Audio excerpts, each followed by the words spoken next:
Hey everyone, Assalamualaikum. This is me, Iman Maruf, and I hope you all are doing good. So my dear friends, इस lecture में हम बात करने वाले हैं जावास्क्रिप्ट में वेरिएबल्स के बारे में। तो इस लेक्चर में हम डिटेल में समझेंगे कि वेरिएबल क्या होता है, लेट, वेयर, कॉन्स्ट ये क्या होता है, डेटा टाइप्स क्या होती हैं, ये सारी चीज़ों को आज हम डिटेल में डिस्कस करने वाले हैं।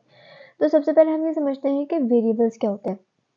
वेरिएबल्स को समझने के लिए मैंने यहाँ पे अपनी HTML फाइल बनाई है और एक GS फाइल बनाई है और दोनों को आपस में लिंक करवा दिया। ओके, तो हम स्टार्ट करते हैं वेरिएबल्स क्या होते हैं। तो variables is like a container. Okay, तो जैसे लेट्स से मेरे पास एक बॉक्स है, बॉक्स में हम कुछ सामान डालते हैं, वैसे ही जावास्क्रिप्ट में वेरिएबल्स होते हैं। जैसे हम इस बात से समझते हैं कि लेट्स से मेरे पास यहाँ पे 3 बॉक्सेस हैं। ओके, अब तीनों बॉक्सेस में मैंने अपना कुछ ना कुछ सामान रखा है। लेट्स से मैंने यहाँ पे अपने मैंने कुछ पेंट्स वगैरह रख दिए। ठीक है, इस बॉक्स में मैंने अपना कुछ पेंट्स वगैरह रख दिए, इस बॉक्स में मैंने अपने स्कार्स वगैरह रख दिए और इस बॉक्स में मैंने अपनी कुछ बुक्स वगैरह रख दी। तो तीनों हर एक बॉक्स में मेरा कुछ ना कुछ सामान है, कोई ना कोई मेरी चीज़ है। तो बेसिकली जावास्क्रिप्ट में भी क्या होता है, जावास्क्रिप्ट में जो वेरिएबल्स होते हैं वो भी मेरे इन बॉक्सेस की तरह ही होते हैं, जिनके अंदर कुछ ना कुछ सामान होता है, कुछ ना कुछ चीज़ होती है। ठीक है, अब क्या होता है, जैसे हर बॉक्स का मैंने क्या कर दिया, हर बॉक्स का ना मैंने एक लेबल बना दिया, जिससे मैंने कह दिया कि भाई लेबल रख दिया मैंने, इस बॉक्स का एक लेबल हो गया, इस बॉक्स का एक लेबल हो गया और इस बॉक्स का एक लेबल हो गया कि भाई मेरे इस बॉक्स में मेरे पेंट्स वगैरह रखे हुए हैं, इस बॉक्स में मेरे स्कार्स वगैरह रखे हुए हैं, मेरे कपड़े वगैरह हैं और इस बॉक्स में मेरी बुक्स है। तो हर बॉक्स का मैंने एक वेरिएबल बना दिया ताकि मुझे पता चल जाए कि इस बॉक्स में क्या रखा है मैंने, मुझे आसानी से इजीली मुझे मिल जाए। ओके, तो बेसिकली जावास्क्रिप्ट में भी बिल्कुल ऐसे ही होता है, वेरिएबल्स बिल्कुल इन्हीं बॉक्सेस की तरह ही काम करते हैं। लेकिन जावास्क्रिप्ट में ये होता है कि वो कोई सामान या कोई चीज़ नहीं रखते, बल्कि अपने पास क्या रखते हैं, कुछ ना कुछ डेटा रखते हैं। अब डेटा क्या होता है, डेटा कुछ भी हो सकता है, कोई भी इन्फो को हम डेटा कह सकते हैं। जैसे for example there is a guy जिसका नाम मार्क है। ओके, और ही इज़ 22 और ये स्टूडेंट है। तो ये क्या है, ये कुछ इन्फॉर्मेशन नहीं है, कुछ डेटा है, इसको मैं डेटा कह सकती हूँ। तो बेसिकली ये जो मैंने डेटा यहाँ पे लिखा है, इसको मैं एक बॉक्स के अंदर बंद करना पड़ेगा और उन्हीं बॉक्सेस को हम क्या बोलते हैं, वेरिएबल्स बोलते हैं। ओके, तो जैसे मैंने यहाँ पे क्या किया, जैसे यहाँ पे ये नाम है, ये एज है और ये है कि स्टूडेंट है, तो मैंने क्या किया, मैं इसको इस इंफॉर्मेशन को कुछ ना कुछ बॉक्स में रख दूंगी, यानी कि वेरिएबल्स में रख दूंगी। जैसे मैंने कहा भाई नेम क्या है, नेम मार्क है, मार्क है। ठीक है, एज क्या है, एज मैंने कह दिया भाई एज 22 है। अब की बार अगर मैं नेम और एज को प्रिंट करवाऊँ तो मेरे पास प्रिंट हो जाएगा। मैंने कहा console.log और मैंने क्या कह दिया नेम। जाके मैंने आउटपुट चेक किया तो मेरे पास यहाँ पे प्रिंट हो जाएगा, मेरे पास यहाँ पे नेम प्रिंट हो गया क्योंकि मैंने नेम प्रिंट करवाया है। हमने लास्ट लेक्चर में डिस्कस किया था कि console.log हम कुछ भी चीज़ को स्क्रीन में डिस्प्ले करवाने के लिए यूज़ करते हैं जावास्क्रिप्ट में। एज को भी प्रिंट करवा दिया तो यहाँ पे मेरे पास एज भी प्रिंट हो गई। तो ये मार्क जो नेम है और जो एज है, इसको मैंने क्या कर दिया, इसको मैंने एक बॉक्स के अंदर बंद कर दिया, यानी कि वेरिएबल के अंदर बंद कर दिया। तो समझ में आया कि वेरिएबल्स क्या होते हैं, variables are like a container, container की तरह काम करते हैं। अगर आपको कोई भी इंफॉर्मेशन स्टोर करनी है, यानी कि कोई भी डेटा स्टोर करना है, तो आप वेरिएबल्स के अंदर कर सकते हो, उनको हम क्या बोलते हैं, वेरिएबल्स। अब मेरे पास क्या होता है, अब मेरे पास एक चीज़ है लेट, वेयर और कॉन्स्ट। ठीक है, ये तीन चीज़ें मेरे पास होती हैं, लेट, वेयर एंड कॉन्स्ट। अब इसका मतलब क्या होता है, इसका मतलब ये होता है कि आपको ना पहले वेरिएबल डिक्लेयर करना पड़ेगा, यानी कि वेरिएबल डिक्लेरेशन करनी पड़ेगी। जैसे अगर मैंने यहाँ पे लिखा था एज इज इक्वल टू 22, तो इसका मतलब क्या है कि आपने वेरिएबल को ना वैल्यू असाइन कर दी, यानी वैल्यू दे दी।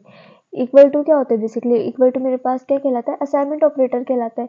तो एज इज इक्वल टू 22 लिखना काफ़ी नहीं है। इसका मतलब ये है कि आपने एज जो वेरिएबल है आपका, उसको वैल्यू असाइन कर दी। लेकिन वेरिएबल को वैल्यू असाइन करने से पहले हमने वेरिएबल को डिक्लेयर करना पड़ेगा। डिक्लेयर करना पड़ेगा मतलब वेरिएबल को क्रिएट करना पड़ेगा। ठीक है, तो मैंने यहाँ पे अभी तक वेरिएबल को क्रिएट नहीं किया, वेरिएबल को नहीं बनाया, तो मुझे क्या करना पड़ेगा, पहले मुझे वेरिएबल को डिक्लेयर करना पड़ेगा। अब वेरिएबल को ना जावास्क्रिप्ट के अंदर डिक्लेयर करने के मेरे पास तीन तरीके होते हैं। एक मेरे पास है वेर, उसके बाद लेट एंड देन कॉन्स्ट। इन तीन तरह से मैं अपने वेरिएबल को डिक्लेयर कर सकती हूँ। जैसे अगर मुझे एज को डिक्लेयर करना है तो मैं यहाँ पे कुछ भी यूज़ कर सकती हूँ। मैं यहाँ पे इससे पहले, एज से पहले मैं लेट भी लिख सकती हूँ, मैं यहाँ पे वेर भी लिख सकती हूँ, और मैं यहाँ पे कॉन्स्ट भी लिख सकती हूँ। जो मेरा दिल चाहे मैं वो लिख सकती हूँ। जैसे मैंने यहाँ पे वेर लिख दिया, उसके बाद मैं इसको प्रिंट भी करवा सकती हूँ। प्रिंट करवा के मैंने क्या लिख दिया, VAR वेर। तो यहाँ पे क्या हुआ, सॉरी VAR वेर नहीं, एज को मुझे प्रिंट करवाना है। ठीक, तो मेरे पास यहाँ पे क्या प्रिंट हो गया, 22 प्रिंट हो गया। तो इसका मतलब ये है, मैंने यहाँ पर ये क्या किया है, पहले मैंने जो एज वेरिएबल है उसको मुझे क्या करना पड़ेगा, डिक्लेयर करना पड़ेगा by using these keywords var, let and const. तीनों तरीके से कोई मसला नहीं आएगा, तीनों तरीके से मैं कोई भी एक तरीका यूज कर सकती हूँ अपनी रिक्वायरमेंट के अकॉर्डिंग। जैसे मैंने लेट यूज किया तब भी मेरे पास प्रिंट हो गया, अगर मैं यहाँ पे कॉन्स्ट यूज करती तो तब भी मेरे पास प्रिंट हो जाता, कोई मसला नहीं आता। ठीक है, अब ये बात समझते हैं कि जब तीनों से ही मेरा काम हो जा रहा है तो ये तीन अलग अलग तरह की चीज़ें हैं क्यों, मतलब इनका कोई ना कोई तो डिफरेंस होगा इन तीनों में। तो बिल्कुल इन तीनों का कोई ना कोई डिफरेंस है। मतलब ये कि आप वेर को ना रीडिक्लेयर भी कर सकते हो, प्लस अपडेट भी कर सकते हो। अब इसका मतलब क्या है, ये भी हम समझते हैं वेर को। ठीक है, वेर को आप रीडिक्लेयर भी कर सकते हो और अपडेट भी कर सकते हो। इसके बाद आता है मेरा लेट। लेट को आप क्या कर सकते हो, लेट को आप रीडिक्लेयर नहीं कर सकते, लेकिन हाँ सिर्फ अपडेट कर सकते हो। और देन मेरे पास है कॉन्स्ट। अब कॉन्स्ट का मतलब क्या है, कॉन्स्ट वर्ड निकला है कांस्टेंट से, और कांस्टेंट का मतलब ये होता है कि जो चीज़ कांस्टेंट है, मतलब वो चेंज नहीं हो सकती। तो कॉन्स्ट को ना ही तो आप रीडिक्लेयर कर सकते हो और ना ही अपडेट कर सकते हो, मतलब no redeclaration, okay, and no updation. सही। अब क्या मतलब डिक्लेयर करना, रीडिक्लेयर करना, अपडेट करना, क्या मतलब, जैसे मैं यहाँ पे अगर लिखती वेर, ठीक है, मैंने यहाँ पे क्या लिखा होता, वेर लिखा होता, तो इसका मतलब ये है कि मैं वेर को दोबारा, यानी कि जो एज मेरा वेरिएबल है जो मैंने वेर के अंदर असाइन किया है, वेर के अंदर डिक्लेयर किया है, उसको मैं दोबारा से क्या कर सकती हूँ, रीडिक्लेयर भी कर सकती हूँ और दोबारा से उसकी वैल्यू को चेंज भी कर सकती हूँ। जैसे मैंने दोबारा यहाँ पे वेर एज लिख के एज की वैल्यू को चेंज कर सकती हूँ। जैसे पहले मैंने 22 लिखा था तो अब मैं 19 कर देती हूँ, और अब की बार जब मैंने एज को प्रिंट करवाया तो मेरे पास क्या प्रिंट हुआ, मेरे पास 19 प्रिंट हुआ। क्यों, मैंने तो 22 भी रखा था, तो 22 क्यों प्रिंट नहीं हुआ, 22 इसलिए प्रिंट नहीं हुआ क्योंकि आपने एज नाम के सेम वेरिएबल को दोबारा डिक्लेयर किया और दोबारा उसकी वैल्यू को अपडेट कर दी। तो अब यहाँ पे जो लास्ट टाइम अपडेटेड वैल्यू थी वो प्रिंट हो गई। ठीक है, लास्ट टाइम अपडेटेड वैल्यू की ये वैल्यू प्रिंट हो गई, यानी कि 19 प्रिंट हो गई। कोई मुश्किल बात नहीं है, पहले 22 थी लेकिन मैंने अपडेट कर दिया, मैंने वेर को दोबारा रीडिक्लेयर कर दिया, यानी दोबारा उसके वेरिएबल के नेम से पहले मैंने दोबारा से कीवर्ड लगा दिया, दोबारा रीडिक्लेयर कर दिया और दोबारा उसकी वैल्यू मैंने अपडेट कर दी। सेम एज इट इज़ काम ना मैं लेट के साथ भी कर सकती हूँ। यानी कि अगर मैं यहाँ पे लेट लिखती, ठीक है, और लेट को मैं अपडेट कर देती तब भी मेरे पास अपडेट हो जाता। यानी कि पहले मैंने 22 किया, ठीक है, पहले मैंने 22 किया, अब मैंने अपडेट कर दिया, क्या, एज की वैल्यू को अपडेट करके 19 कर दिया, तो मेरे पास यहाँ पे क्या प्रिंट हो गया, मेरे पास 19 प्रिंट हो गया, which is good. But notice करें कि मैंने यहाँ पे एज को रीडिक्लेयर नहीं किया, यानी कि क्योंकि मैं कर ही नहीं सकती, मैंने यहाँ पे क्या लिखा है कि सिर्फ अपडेशन होती है, रीडिक्लेरेशन नहीं होता। मतलब यहाँ पे ना मैं इसको दोबारा से एक ही वेरिएबल को दोबारा से रीडिक्लेयर नहीं कर सकती, लाइक दिस, मेरे पास एरर आ जाएगा। ठीक है, क्या एरर आया, age has already been declared on line number 2, यानी वो पहले से ऑलरेडी डिक्लेयर है आपका एज नेम का वेरिएबल, आप इसको दोबारा से रीडिक्लेयर नहीं कर सकते, मगर हाँ अपडेट कर सकते हो। यानी आपको दोबारा से जो है ना एज वेरिएबल को डिक्लेयर करने की ज़रूरत नहीं है, आप इसको डायरेक्टली क्या करो, अपडेट करो। अब समझ में आया कि वेयर और लेट का डिफरेंस क्या होता है। अगर मैंने यहाँ पे वेयर लिखा होता तो वेयर को आप चाहो जितनी बार भी रीडिक्लेयर कर सकते हो, ठीक है। वेयर में कोई इशू नहीं आएगा, वेयर को आप रीडिक्लेयर भी कर सकते हो और अपडेट भी कर सकते हो, दोनों चीज़ें पॉसिबल है। लेकिन अगर आप लेट यूज़ करोगे तो लेट को आप रीडिक्लेयर नहीं कर सकते, ठीक है। लेट को आप रीडिक्लेयर नहीं कर सकते, आप सिर्फ अपडेट कर सकते हो, जो कि यहाँ पे हो गया विच इज़ एक्सेप्टेबल, कोई इशू नहीं आएगा। अब लास्ट है मेरे पास कॉन्स्ट। कॉन्स्ट का मतलब क्या है, कांस्टेंट। जैसे अगर मैं यहाँ पे लेट और वेयर की जगह कॉन्स्ट यूज करती तो तब भी मेरे पास क्या आ जाता है, मेरे पास एरर आ जाता है। क्या, assignment to constant variable at script यानी कि लाइन नंबर 2। तो मेरे पास क्या बोला, मेरे पास ये बोला कि भाई जो आपने वेरिएबल को वैल्यू असाइन की है ना, वो आपने कॉन्स्ट के अंदर डिक्लेयर किया है, यानी कि आप इसको ना ही तो रीडिक्लेयर कर सकते हो और ना ही अपडेट कर सकते हो। तो ये 22 है तो ये 22 ही रहेगा, आप इसको अपडेट नहीं कर सकते। क्यों? क्योंकि आपने इसको कॉन्स्ट के अंदर डिक्लेयर किया है। कॉन्स्ट की वैल्यू चेंज नहीं होगी, क्योंकि कॉन्स्ट वर्ड निकला है कांस्टेंट से, और कांस्टेंट का मतलब होता ही है कि जो चेंजेबल नहीं हो, चेंज नहीं हो सकता, अपडेट नहीं हो सकता, जो है वही रहेगा। तो कॉन्स्ट का मतलब ये होता है। तो कॉन्स्ट में आपको, अगर आपने कोई चीज़ असाइन की है तो वो वही रहेगी, आप उसको दोबारा से असाइन नहीं कर सकते। जैसे मैंने कहा कॉन्स्ट एज 22, तो वो 22 ही रही। अगर मैं कॉन्स्ट को दोबारा से अपडेट करने की या रीडिक्लेयर करने की कोशिश करूँ तो मेरे पास एरर आ जाएगा। सही है, मेरे पास एरर आ गया कि आपने जहाँ डिक्लेयर किया है, आपने कॉन्स्ट में डिक्लेयर किया है, वो नहीं तो अपडेट हो सकता है और नहीं रीडिक्लेयर हो सकता है। ऑलराइट, तो लेट जो है वो हम मॉडर्न जावास्क्रिप्ट में ज़्यादातर most of the time late use कर रहे होते हैं, लेकिन ओल्ड जावास्क्रिप्ट में हम ज़्यादातर वेर यूज़ कर रहे थे। वेर अब इतना यूज़ नहीं होता तो हम लेट यूज़ करते हैं। ओके, आप चाहो तो कुछ भी यूज़ कर सकते हो, किसी भी सूरत में कोई एरर नहीं आएगा। लेकिन वेर जो है वो ओल्ड जावास्क्रिप्ट के अंदर यूज़ होता था, अब मॉडर्न जावास्क्रिप्ट में लेट हम यूज़ कर रहे होते हैं, ठीक है। अब नेक्स्ट जिसके बारे में हम बात करने वाले हैं वो है डेटा टाइप्स, कि डेटा टाइप्स क्या होती हैं। तो देखो, वैसे तो जावास्क्रिप्ट के अंदर बहुत सी डेटा टाइप्स होती हैं, जैसे बहुत सारी डेटा टाइप्स होती हैं, नल, अनडिफाइंड, स्ट्रिंग्स, बूलियन, नंबर। लेकिन अभी हम जिन डेटा टाइप्स के बारे में बात करने वाले हैं वो हम 3 बेसिक डेटा टाइप्स के बारे में बात करेंगे। अब सबसे पहले जैसे मैंने बताया था कि डेटा क्या होता है। डेटा मैंने कहा था कोई भी इंफॉर्मेशन हो सकती है, जैसे मैंने कहा था मार्क नेम है, ठीक है। मैंने कहा था मार्क एक नेम है, और उसके बाद मैंने क्या कहा था कि कुछ एज है। एज जैसे मैंने कह दिया 22 है, ठीक है। और फिर मैंने कह दिया कि हाँ मार्क जो है वो स्टूडेंट है। यही तीनों मैंने कहा था, तो बेसिकली यही डेटा है। अब इन डेटा की ना कोई टाइप्स होगी। जैसे मैं ये कह सकती हूँ मार्क जो है वो स्ट्रिंग डेटा टाइप है, ये जो 22 है ये एक नंबर है जो कि हमें नज़र भी आ रहा है, और ये जो स्टूडेंट है इसको भी हम आगे जाके चेक करते हैं। तो अभी मैंने बोला कि हम डेटा टाइप्स को डिस्कस करें, तो मैंने कहा कि हम 3 बेसिक डेटा टाइप्स के बारे में बात करेंगे, जिसमें हम बात करने वाले हैं सबसे पहले अपनी डेटा टाइप के बारे में, स्ट्रिंग, ठीक है, कि ये स्ट्रिंग क्या होती है। नेक्स्ट हम देखेंगे कि नंबर डेटा टाइप है, और थर्ड वन इज बूलियन। सही। अब जैसे ये हम क्या पढ़ रहे हैं, ये हम बात कर रहे हैं डेटा टाइप्स की। वैसे इसके अलावा भी जावास्क्रिप्ट में डेटा टाइप होती है, लेकिन अभी के लिए हम ये 3 बेसिक डेटा टाइप्स को डिस्कस कर रहे हैं। डेटा टाइप्स, जैसे मैंने कहा था कि हम एक नेम है मेरे पास, लेट्स से एमन, ठीक है। अब एमन को मुझे एक वेरिएबल में स्टोर करवाना है, तो ठीक है, मेरे पास क्या है, मैंने कहा एमन एक नेम है, ठीक है।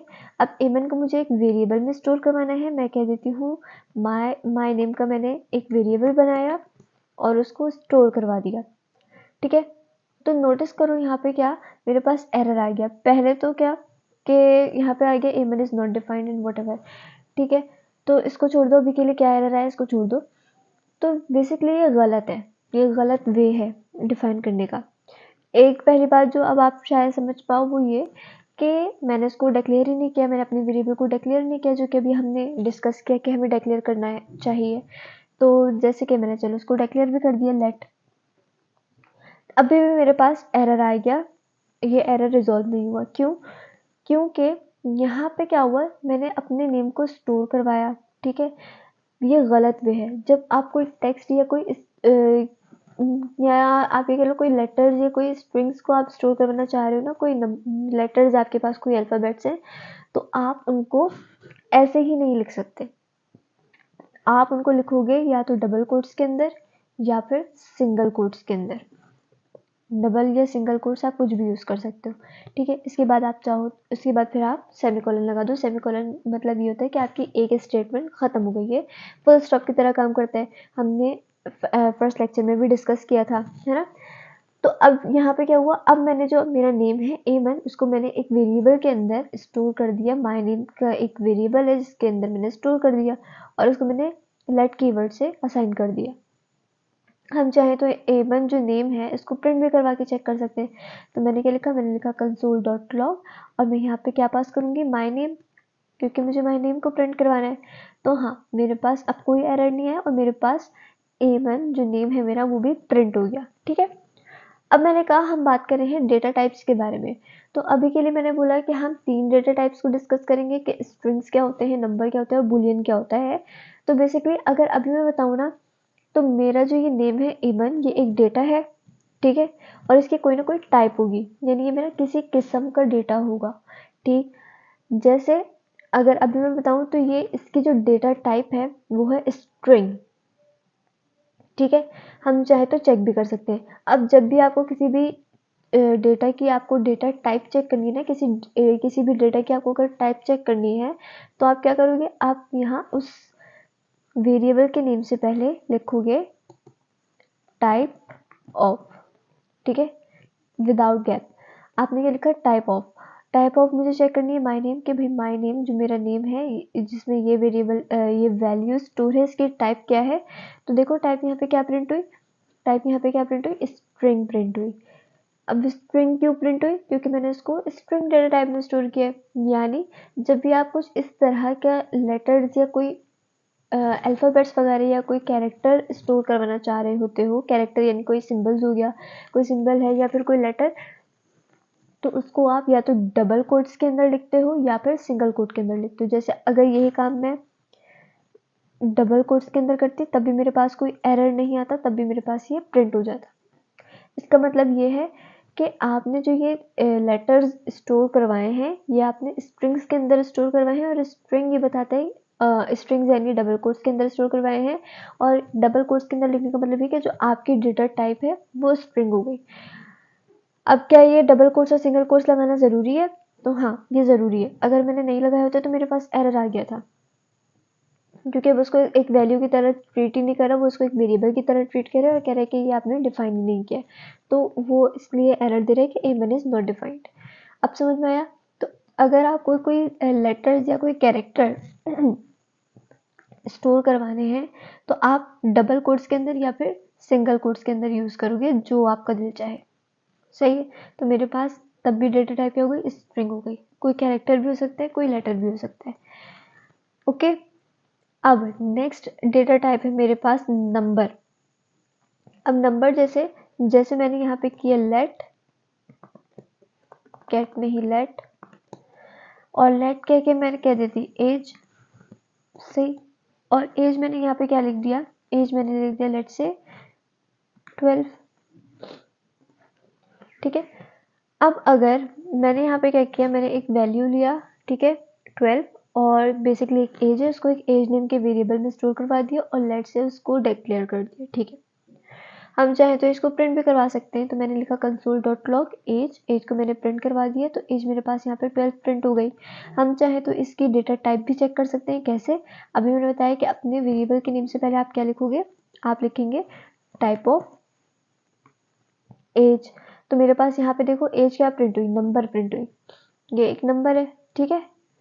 एज क्या होती है, एज नंबर में ही होती है, तो एज क्या है आपके पास, एक नंबर है, तो इसकी डेटा टाइप भी क्या प्रिंट हो गई, नंबर। अब हम यहाँ पे हमने डबल कोट्स के अंदर क्यों नहीं लिखा एक नंबर को, अगर हम डबल कोट्स के अंदर लिखते ना तो देखो इसकी टाइप ही चेंज हो जाती।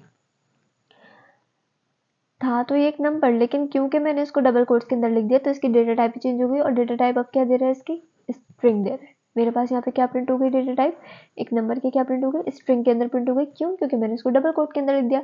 तो जब भी आप अगर नंबर को एक वेरिएबल के अंदर स्टोर करना चाह रहे हो तो आप विदाउट डबल कोट्स लिखोगे और सिंगल कोट्स, ठीक है, आप कुछ यूज़ नहीं करोगे, आप डायरेक्टली इसको साइन कर दोगे।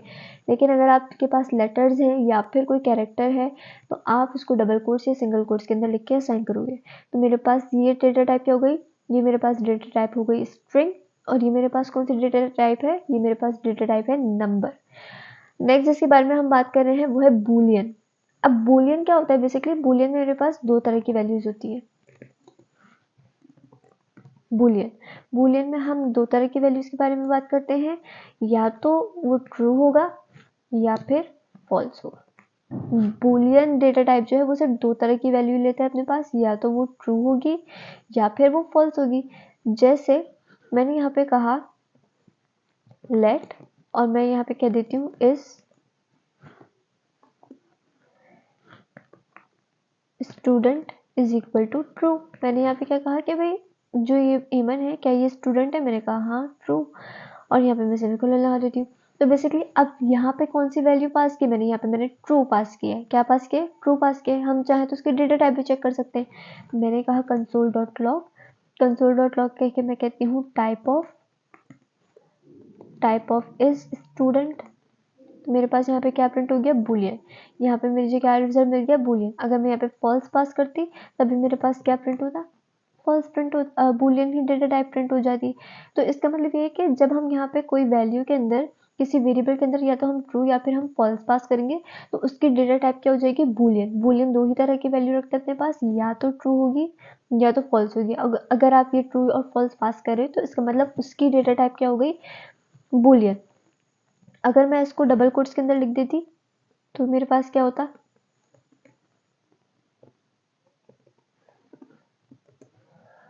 तो मेरे पास स्ट्रिंग प्रिंट होता। क्योंकि हालांकि आपने लिखा तो फॉल्स है लेकिन डबल कोट्स के अंदर लिख दिया तो क्या हो गया, वो स्ट्रिंग हो गया। जब भी हम डबल कोट्स के अंदर या सिंगल कोट्स के अंदर कोई चीज़ लिखते हैं तो इसका मतलब क्या है कि वो स्ट्रिंग डेटा टाइप में चेंज हो जाता है। लेकिन अगर आपको ट्रू और फॉल्स असाइन करना है किसी चीज़ के बारे में, यानी कि डिसीजन मेकिंग के लिए हम यूज़ कर सकते हैं कि अगर ये है तो ट्रू, अगर नहीं है तो फॉल्स। ओके, तो इसको हम विदाउट डबल कोट्स और सिंगल कोट्स लिखेंगे। तो इस तरह लिखने से फिर वो जो डेटा टाइप हो जाएगी वो बूलियन हो जाएगी। आई होप कि आपको string data type, number data type और बूलियन डेटा टाइप समझ में आया होगा कि ये क्या होता है। ठीक है, जब भी याद रहे, जब भी हम कोई स्ट्रिंग, कोई लेटर्स, कोई नंबर्स को एक वेरिएबल के अंदर स्टोर करवाना चाह रहे थे तो हम डबल कोट्स सिंगल कोट्स के अंदर लिखते हैं। नंबर को हमें डबल कोट्स में, सिंगल कोट्स में लिखने की जरूरत नहीं है, वरना उसकी डेटा टाइप चेंज हो जाएगी, वो स्ट्रिंग हो जाएगी। और अगर आप बूलियन जैसी कोई वैल्यू पास कर रहे हो, यानी कि ट्रू या फॉल्स पास कर रहे हो, तो उसको भी आपको डबल कोट्स के अंदर लिखने की नीड नहीं है। आई होप आपको ये समझ में आएगा कि स्ट्रिंग, नंबर और बूलियन मेरे पास क्या होता है। एक चीज़ और जो समझने वाली है कि अगर मैं नंबर को अगर मैं स्ट्रिंग डबल कोट्स के अंदर लिख भी देती हूँ और कहती हूँ कि भाई ये तो एक नंबर ही है, ठीक है, ये एक नंबर ही है, लेकिन हालांकि इसकी डेटा टाइप क्या हो गई, चेंज हो गई, स्ट्रिंग हो गई। यहाँ पे देखो स्ट्रिंग हो गई, ठीक है, डेटा टाइप इसकी चेंज हो गई। तो क्या कोई मेरे पास कोई प्रॉब्लम क्रिएट होगा, इससे कोई मसला तो नहीं है मेरे, मतलब है तो ये नंबर ही ना, मुझे तो नज़र आ रही है 12 है, तो क्या कोई मसला होगा, बिल्कुल होगा। जैसे अगर मैं कहती कि भाई एज में, जैसे अगर कोई भी एज है, नेक्स्ट ईयर अभी एज 12 है, नेक्स्ट ईयर 13 हो जाएगी, तो मैं कहती कि भाई जो एज है उसमें प्लस हो जाए 1, ठीक है। अगर मुझे इसको 13 बनाना है या मुझे इसमें नेक्स्ट ईयर क्या एज प्लस ही होती है ना, 1 ऐड हो जाती है, तो मैंने कह दिया एज +1, ठीक है। अब मैंने एज को प्रिंट करवाया तो क्या मैं ये परफॉर्म कर सकती हूँ, मैंने इसको लेट से मैंने एक वेरिएबल के अंदर स्टोर करवा दिया, let next year is equal to this one. अभी के लिए इतना ध्यान नहीं देना कि मैंने ये क्या लिखा है क्या नहीं लिखा, अभी इसको समझते हैं। बस अभी के लिए ये ध्यान दो कि मैंने क्या किया, मैंने यहाँ पे एक एज वेरिएबल लिया, उसको मैंने 12 वैल्यू पास की, लेकिन डबल कोट्स के अंदर। अब मैं ये कह रही हूँ कि मैंने इस एज में ना ऐड 1 करवाना है, मतलब 12 के बजाय मुझे इसको 13 बनाना है, ठीक है। तो मैंने इसमें क्या करा दिया, +1 करवा दिया, उसके बाद मैंने इसको एक न्यू वेरिएबल के अंदर स्टोर करवा दिया। अब मैं इस न्यू वेरिएबल को प्रिंट करवाना चाहूँगी, कैसे, जैसे मैंने किया console.log और मैं प्रिंट करवा दिया नेक्स्ट ईयर को। तो देखो यहाँ पे क्या हुआ, हालांकि मेरी ये जब 13 हो जानी चाहिए थी, ये जो एज है ये 13 हो जानी चाहिए थी, लेकिन ये कितनी हो गई, 1 to 1, यानी कि यहाँ पे कुछ और ही हो गया, यानी कि जो आउटपुट मैं एक्सपेक्ट कर रही थी वो नहीं आया। मैं क्या एक्सपेक्ट कर रही थी, यहाँ पे 13 आएगा। इसको एक सिंपल एग्जांपल से भी समझ सकते हैं। कैसे? जैसे मैंने यहाँ पे किया, यहाँ पे मैंने बोला कि लेट से मेरे पास एक लेट, और मैंने कहा लेट एक वेरिएबल है n, या हम कह देते हैं नम यानी नंबर, और मैंने कहा 12 ले लिया, चलो ठीक है, मैंने यहाँ पे कह दिया 12, ठीक है। अब 12 में मुझे +1 करना है, तो मैंने किसको गेट किया, 12 वैल्यू, जो वैल्यू है 12 ये किसके अंदर स्टोर है, ये नम के अंदर स्टोर है। तो मैंने नम को गेट किया, नम में मुझे कितना प्लस करना है, 1 प्लस करना है, मुझे इसको 13 बनाना है, ठीक है, मुझे इसको 13 बनाना है। मैंने कर दिया num +1। उसके बाद मैंने क्या किया, मैंने इस num को, जो मैंने ये फंक्शन परफॉर्म किया है जिसमें मैंने 1 ऐड कर दिया, इसको मैं एक न्यू वेरिएबल में स्टोर करवा देती हूँ। तो मैंने क्या कह दिया, num2 कह देती हूँ, ठीक है। num2 में मैंने स्टोर करवा दिया। num2 को हम क्या करते हैं, डिक्लेयर भी कर देते हैं। मैंने कह दिया लेट। अब समझ में आया यहाँ तक? उसके बाद मैंने यहाँ पे क्या किया, अब num2 को मैं प्रिंट करवाऊंगी। num2 को अगर मैं प्रिंट करवाऊंगी तो मेरे पास आउटपुट क्या आना चाहिए, मेरे पास आउटपुट 13 आना चाहिए। क्यों? क्योंकि मैंने num में प्लस किया है 1, और num में क्या वैल्यू स्टोर है, num में वैल्यू स्टोर है 12। तो 12 + 1 कितना हो जाएगा, 13 हो जाएगा। ठीक है, बिल्कुल ठीक है, हम प्रिंट करवा के चेक भी कर सकते हैं। तो मैंने कहा console.log num2, तो देखो मेरे पास यहाँ पे 13 प्रिंट हो गया। तो ये बिल्कुल ठीक हुआ। लेकिन अगर मैं इसी 12 को इन्वर्टेड कॉमास के अंदर यानी कि डबल कोट्स के अंदर लिख देती, इसकी डेटा टाइप चेंज हो जाती। क्या हो जाती इसकी डेटा टाइप, स्ट्रिंग हो जाती। और अब देखो आउटपुट में क्या एक्सपेक्ट करी थी, 13 एक्सपेक्ट करी थी, लेकिन अब 13 नहीं आया। अब क्या आ गया, 1 to 1, यानी कि यहाँ पे कुछ और ही परफॉर्म हो गया। यहाँ पे कॉन्कैटिनेशन परफॉर्म हो गई। कॉन्कैटिनेशन क्या होता है ये हम आगे आने वाले टॉपिक में डिस्कस करेंगे। अभी के लिए बस ये समझना है कि डेटा टाइप इंपॉर्टेंट होती है। डेटा टाइप अगर आप देख रहे हो तो आप सही से, अगर आपको नंबर रखनी है तो आप नंबर ही रखो। ये नहीं कि आपको कोडिंग में अगर नंबर नज़र आ रहा है तो वो नंबर ही होगा और आप डबल कोट के अंदर लिख सकते हो, नहीं, आपकी फंक्शनैलिटी में असर पड़ेगा, ठीक है। तो अगर आप 12 रखना चाह रहे हो तो आप एज ए नंबर रखना चाह रहे हो तो आप नंबर एज ए नंबर रखो विदाउट डबल कोट्स, और ताकि हम आगे आने वाले ऑपरेशंस परफॉर्म कर सकें। बाकी ये प्लस माइनस किस तरह से करते हैं ये आगे का टॉपिक है, इसको हम आगे डिस्कस करेंगे। समझाने का मकसद सिर्फ ये था कि डेटा टाइप बहुत इंपॉर्टेंट होती है, ठीक है।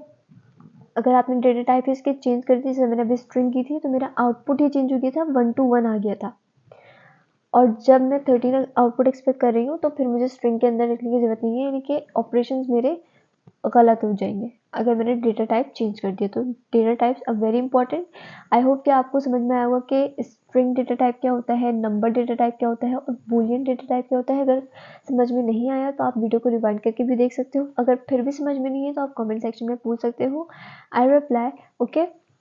So thank you so much. मिलेंगे नेक्स्ट वीडियो में जावास्क्रिप्ट के न्यू टॉपिक के साथ। तब तक के लिए टेक केयर, अल्लाह हाफिज़।